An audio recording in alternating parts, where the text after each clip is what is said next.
Alright, I want to start off with saying Shalom. First and foremost, I want to give all praise to Yahweh and His Son Yahweh Shai, Yahweh who the world ignorantly calls God, and Yahweh Shai who the world ignorantly calls Jesus Christ. And this is just going to be a little video and a little response to our friend here that goes by the name of the Zealots of Israel, which basically he's a, from my understanding, the brother is a break off of the Sakari camp, right? So I was watching some of his videos, which he actually does some good videos. He goes off on certain things. But I just wanted to call him out on this, all right? Now, I want to say real quick, Zealots of Israel, my brother, if you are watching, I will invite you onto a live show and we can have a civil discussion on this matter. I would most certainly want to have a topic, you know, or maybe, let me rephrase myself, excuse my stutter. I would most certainly, love to have a discussion with you, on stream, and we can address this issue, okay? Because you are clearly in error of not knowing the scriptures with this particular topic. So anyway, long story short, I'm going to keep this video nice and simple, okay? I went on this page and I asked him a question. I asked him, does Romans 13 mean to obey the government? And basically he was saying that it does mean that. It's like, I took a little screenshot here. It wasn't the whole conversation, but I wanted to use this for the video. Let's see, Zealots of Israel said, Romans 13 is speaking in general terms. So currently it applies to this kingdom. Which, remember, Romans 13, which I don't have the precepts with me, but you can read them all yourself. Right, Romans 13, it says what? Let every soul be subject to the higher power. Right, for they are God's ministers. Right, so he was basically saying that applies to this kingdom. It's like, okay, brother, so I have a little challenge for you then. So if that's the case, right, that if I'm in error, if I don't go by what they say, well, when they tell you you got to get the pokey pokey, inside joke, you know what I'm talking about. When they say you got to get the pokey pokey, well, by logical deduction, you must agree that we all have to do that, or we are in sin against God then, because we are not obeying God's minister. You have to agree to that then. You can't just sit there and say, well, it doesn't mean that. On everything else, you have to obey them. But that one thing we don't. We don't obey them on that. Why? Because that goes against the scriptures. It's like, well, wait a second, though. What about when they say that you can get an abortion? That goes against the scriptures. Or what about when they say that rainbowed, right, which you know what I'm talking about, they can run freely. They're allowed to do all that. That is in pure violation of the scriptures. So, my brother, by what logic are you making this statement? Really, all you're doing, brother, hey, look, I'll be honest with you, brother. All you're really doing is just pulling stuff out of your behind and just running with it. That's really what you're doing, my friend Zealots. That's all you're doing. Okay, you're just pulling stuff out of your behind and just running with that. You don't got the answers. Like with the whole flat earth thing, which I'd love to have a discussion with you on that, because I saw you were doing a video on your page about planets in the heavens. It's like, well, wait a second, brother. There's no planets in the scriptures. And don't even pull up that one verse that used the word planets, because they added that in there. So don't even go to that.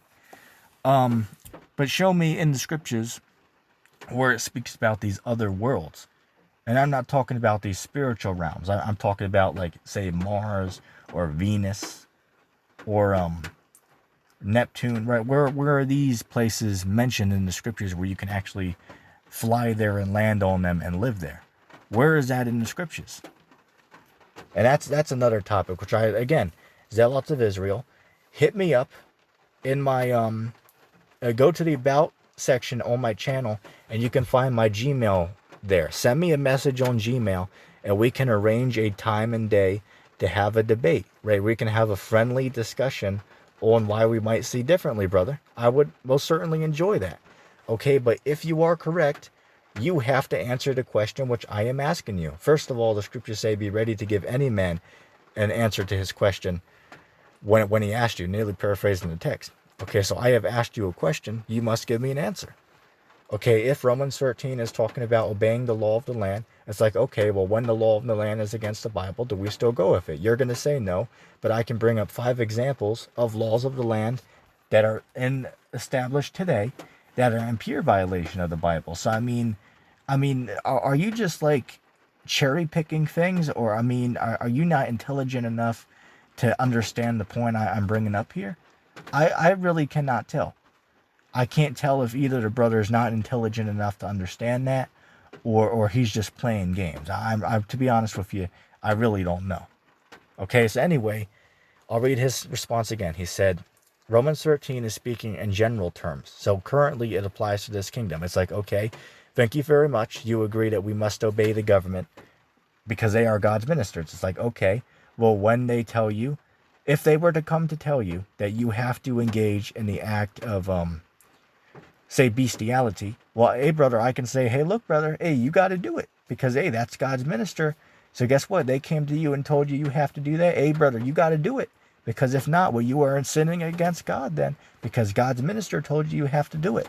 So you see, in that situation, now it all turns different. Because these guys, they cherry pick certain things. So when they tell you that you have to do that, oh, well, we don't got to do that because that goes against the scriptures. But then when the government says that it's okay to be a Rambo, oh, we'll let that pass. We'll let all that pass. That's all fine to do, right? We're not going to execute what the scriptures say. The Lord said, "Thou shalt." Does it not say that? The scriptures say, "Thou shalt," meaning what? That's a law of God. So that springs to mind. What is that? That's Matthew chapter I believe it's chapter 15 verse 8, right? These people, they draw nigh to me with their lips, but their heart is far from me. But in vain do they worship me, teaching the doctrines and the laws of men. Right, and that's what this brother's doing. Right, he's in vain talking about Yahweh and his son Yahweh Shai. But he's teaching to obey the doctrines and the commandments of the wicked. So this brother is clearly in error of not knowing the scriptures. So anyway, I sent him a response and said, okay, I have a challenge to you.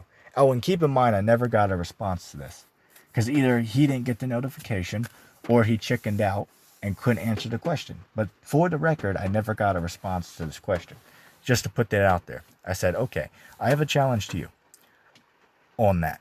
If that's so, why is God's minister saying it's okay to go against Leviticus 20 and 13? Answer me this question, which a little bit of a comment got cut out because I had to minimize it, right? But basically what I was asking him is, okay, if the government is God's minister, well, why is the minister of God telling people to go against the laws of God? I mean, what type of logic does that make? And nobody knows that. It just, well, we'll skip over that part. That's all they can do. It's like, okay. It's like, say for an example, if I was to say that I'm part of the camp that called himself the Zealots of Israel, but yet I'm going around teaching the Great Millstone Doctrine, how am I a representative or a member of the Zealots of Israel if I'm teaching Great Millstone Doctrine? I think that's very simple. So by the same line of logic, how could one say that the government is the minister of God, but yet the government is not uplifting the laws of God? How can he be the minister if a minister basically means one who uplifts the laws of the Most High? You know what I'm saying? I mean, these guys don't know what the hell they're talking about, man. That's all I'm going to say. Okay, these guys got to be smoking Crackula. Inside joke. But hey, Zealots of Israel, answer me that question. Okay, if it is true that we have to obey the government, it's like, okay, well, when they say you got to get the pokey, I can say, hey, brother, well, you got to go along with it because God's minister told you you have to. And if you do not, well, then you are in sin and not obeying the Most High. Or if they say, well, hey, look, you have to engage in the act of bestiality. You have to because it is the law that you have to do that. So I can say, hey, brother, well, you got to do that then because the God's minister said you have to. So if you go against that, well, then guess what? Then you're going against the minister of God. So you see how asinine, look that word up. You see how asinine and retarded the statement that he's making is? It makes no logical sense. So either he's not intelligent enough to see the foolery within his own statement, or he doesn't know the scriptures. All right, so Zealots of Israel, answer me that question, my brother. And if you would like to have a debate on the topic, I will have a discussion with you. I'm all for that. Hit me up on Gmail. Send me a Gmail message. And let's arrange a day to have a debate. Okay, whether it be on my channel, whether it be on your channel, it's all good. But let's arrange a day and let's discuss the scriptures. Okay, let's discuss the scriptures, my brother, because you are in error of not knowing the scriptures. So if you do have the answer, why I please ask you to respond to this. Either make a video and respond, or address in the comment section how to answer this. Because you are clearly in pure violation of the scriptures, brother. Okay, so, I'm going to end the video off with that. Excuse the rain if you hear that in the background. I hope that video was edifying. With that being said, I'm going to say all praise to Yahweh and His Son Yahweh Shai for this truth. I'm going to say shalom.